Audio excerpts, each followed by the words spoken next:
Menurut Oxford, brain rot adalah pembusukan otak yang merujuk pada penurunan kemampuan intelektual dan kondisi mental seseorang akibat konsumsi berlebihan konten berkualitas rendah secara terus-menerus. Jadi penyebabnya adalah karena terlalu sering mengkonsumsi konten-konten receh di media sosial. Makanya terjadi penurunan kemampuan dalam berpikir. Istilah brain rot sebenarnya sudah tercatat jauh sebelum ditemukannya internet, yakni pada tahun 1894 dalam buku karya Henry David Thoreau. Thoreau mengkritik bahwa konten tidak berbobot cenderung lebih disukai, dan ini merupakan tanda dari penurunan kondisi mental serta intelektual seseorang. Ratusan tahun berlalu, nyatanya istilah brain rot masih relevan di era digital seperti sekarang. Kamu yang sering menonton konten-konten receh bisa mengalami penurunan kemampuan otak karena terpapar begitu banyak informasi yang kurang berbobot. Lama-kelamaan, brain rot dapat menyebabkan kecemasan dan depresi. Memangnya konten seperti apa yang dianggap receh? Dan di platform mana saja? Baiklah, media sosial telah dirancang sedemikian rupa sehingga ketika kita menggulir konten ke atas, maka konten selanjutnya yang akan muncul adalah yang sesuai dengan preferensi kita. Usai scroll, konten selanjutnya yang bakal muncul itu tidak akan jauh berbeda seperti apa yang biasa kamu saksikan. Itulah hebatnya algoritma. Sebut saja seperti TikTok, Reels, Instagram, dan Short YouTube. Video pendek yang tampil pasti sesuai dengan pengalaman menonton kita. Dan bahkan iklan yang muncul pun sesuai dengan minat dan kebiasaan kita. Jadi apapun yang pernah kamu lihat sebelumnya itu pasti mempengaruhi konten yang nanti kamu saksikan setelahnya. Video dibuat semenarik mungkin, dengan quote-nya yang mendalam, dengan musiknya yang menyentuh hati, dengan visual yang menggoda, dengan lelucon yang mengocok perut, atau dengan iming-iming uang supaya penonton tertarik. Dan yang paling fenomenal tentu saja goyangan cewek seksi di TikTok. Mungkin sesekali muncul video pendek berisi motivasi atau ceramah. Tetapi yang lebih sering muncul tentu saja konten yang tak berfaedah. Hoaks, penggiringan opini, ujaran kebencian, flexing, dan penyimpangan realitas. Semuanya tersaji untuk menghibur dirimu yang tentu saja sedang rebahan. Tidak jadi masalah kalau kamu main sosmed cuma 1 jam sehari. Tapi masalahnya adalah kamu bahkan dari pagi sampai sore. Atau parahnya begadang pula sampai larut malam. Ketika otakmu terus dipaksa mengkonsumsi beragam konten random yang menghibur itu, artinya besar kemungkinan otakmu telah membusuk. Setidaknya ada 4 tanda bagi kamu yang sudah terkena brain rot. Berikut tandanya. Pertama, saat sedang berkumpul bersama keluarga atau teman, kamu lebih suka scroll media sosial ketimbang mengobrol. Kamu lebih cenderung melihat layar digital daripada melihat wajah orang-orang di sekitarmu. 2. Kamu lebih mementingkan menonton video-video pendek di media sosial daripada mengerjakan tugas yang sebenarnya jauh lebih utama. Ketika sedang sendiri, perhatianmu tertuju pada ponsel, bukan pada tumpukan berkas dan buku. Bagimu video joget di TikTok sepertinya lebih menghibur daripada tugas kuliah. 3. Kamu tidak bisa lepas dari gadget walaupun tidak ada notif atau pesan yang masuk, tapi kamu tetap mengeceknya. Tanganmu gatal rasanya kalau 1 menit saja tidak buka ponsel. Dan apalagi kalau terdengar suara notif, kamu akan segera membukanya demi membanjiri kepalamu dengan semburan dopamin yang lebih banyak lagi. 4. Matamu terlihat lelah padahal kamu sebenarnya capek. Dan ketika mau tidur malam, kamu kesulitan karena sudah terkena insomnia akibat terlalu lama menggunakan media sosial. Dan keadaan itu semakin diperparah lagi lantaran kamu bukannya menjauhkan ponsel, tetapi malah meneruskan scroll TikTok, Reels, dan Short.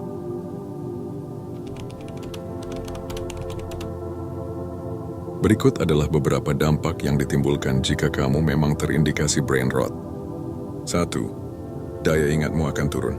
Pada saat kamu asik scroll, coba ingat konten yang kamu saksikan 5 menit lalu. Kamu pasti sulit mengingatnya. Orang yang terkena brain rot sering lupa meletakkan barang dan semacamnya, dan bahkan mereka terkadang merasa bingung sendiri saat melakukan aktivitas tertentu. 2. Kehilangan fokus dan konsentrasi. Kamu yang terkena brain rot tidak mungkin betah saat membaca buku atau menonton podcast yang durasinya lama. Baru juga 5 menit kamu terasa bosan. Pikiran kemana-mana. Ingin segera mencari bacaan atau tontonan lain. Konsentrasimu cepat buyar. Ingin segera beralih ke hal lain. 3. Tingkat kesabaran melemah. Selain gampang bosan, kamu juga jadi orang yang tidak sabaran. Segalanya serba mau cepat. Ketika sinyal lagi jelek dan tontonan atau game nge-lag, kamu marah-marah. Kamu tidak tenang saat menunggu loading yang lama. Akibatnya adalah perilaku itu terbawa ke kehidupan. Misalnya kamu jadi tidak sabaran saat antre di pom bensin atau di bank. Kamu tidak sabaran saat berdesakan di bus dan ingin cepat sampai. 4. Gampang tidak suka. Kamu terlalu sering membanjiri kepalamu dengan dopamin melalui beragam konten tidak bermutu yang sesuai dengan algoritma. Tentu tidak semuanya kamu sukai. Ketika kamu terlalu sering tidak suka atau bahkan kamu sampai membencinya, maka hal itu akan terbawa juga di kehidupan nyata. Misalnya kamu gampang tidak suka dengan makanan di rumah, tidak suka dengan pakaian temanmu, dan sebagainya. 5. Tidak mampu berpikir kritis dan mendalam. Dikarenakan terlalu sering menikmati hiburan instan tanpa banyak mikir, akibatnya kamu akan malas berpikir kritis dan mendalam. Kamu terbiasa dengan konten receh durasi pendek yang tidak perlu membutuhkan waktu lama untuk analisa, sehingga otakmu kesulitan memproses informasi saat dihadapkan pada masalah yang berat dan kompleks. 6. Lemah mental. Jika daya pikir dan kemampuan analisamu buruk, lantas bagaimana kamu bisa menjadi sosok yang mentalnya kuat? Mental dan kepercayaan diri akan meningkat kalau kamu punya mindset dan visi yang jelas. Sementara saat ini otakmu membusuk lantaran konten tak berfaedah. Jadi pantaslah mentalmu semakin lemah. 7. Kehilangan motivasi dan produktivitas. Ketika kamu semakin tenggelam dalam hiburan palsu yang menipu otakmu, maka pada saat itu pikiran dan mentalmu pasti bakal drop.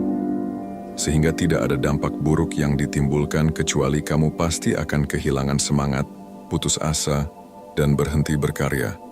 Kamu jadi malas, tidak produktif, dan benar-benar menjadi orang yang payah.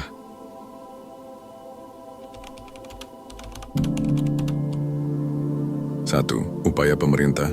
Pemerintah punya andil besar guna menyelamatkan masyarakat dari bahaya brain rot. Cina bisa dibilang sukses dalam memberikan batasan dalam penggunaan ponsel dan media sosial kepada setiap warganya. Maka sebaiknya pemerintah kita bisa belajar dari luar baik Cina maupun negara lainnya. 2. Upaya orang tua.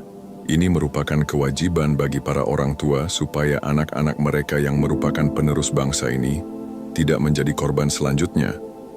Oleh karena itu, perlu adanya perhatian besar dari orang tua. Misalnya tidak memberi ponsel pada anak di bawah 2 tahun. Dan bagi anak 2-7 tahun bisa diberi waktu tidak lebih dari 1 jam penggunaan ponsel dan itu pun harus tetap dalam pengawasan. 3. Kontrol diri. Sekarang bagi diri kita pribadi, baik yang masih remaja, dewasa maupun yang sudah lanjut usia, kita punya kontrol terhadap diri kita sendiri. Seandainya hal seperti ini terlanjur terjadi, artinya kita sebaiknya berbenah dan memperbaiki diri sebab kebaikan dimulai dari kita sendiri. Cobalah untuk tidak lebih dari 2 jam dalam bermain media sosial. Biasanya scroll media sosial bisa sampai 3 jam sehari, kini usahakan cuma 1 jam saja sehari. Ketika memang terpaksa scroll media sosial seperti TikTok, jangan menonton konten tidak penting dan tidak bermanfaat. Unfollow saja akun yang menurut kita cuma membuang waktu saja. Filter setiap apa yang kamu tonton dan jangan semuanya ditonton. Walaupun itu menghibur, tapi coba paksakan untuk tidak menontonnya. Sebaiknya menonton video edukasi dan motivasi daripada konten joget yang tidak berfaedah. Kemudian hindari penggunaan gadget sebelum tidur. Pastikan ponsel jauh dari tanganmu ketika hendak tidur.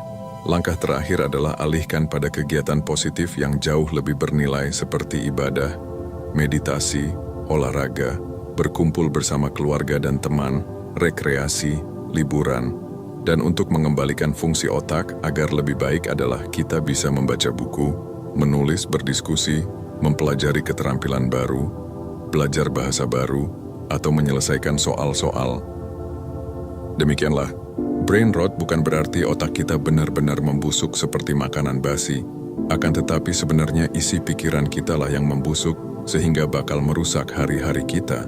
Bijaklah dalam menggunakan ponsel, internet, dan media sosial sehingga kita akan terhindar dari brain rot. Jika kamu tidak mengikuti channel Sahabat Bijak, mungkin setelah ini kita tidak akan ketemu lagi. Sekian dan terima kasih.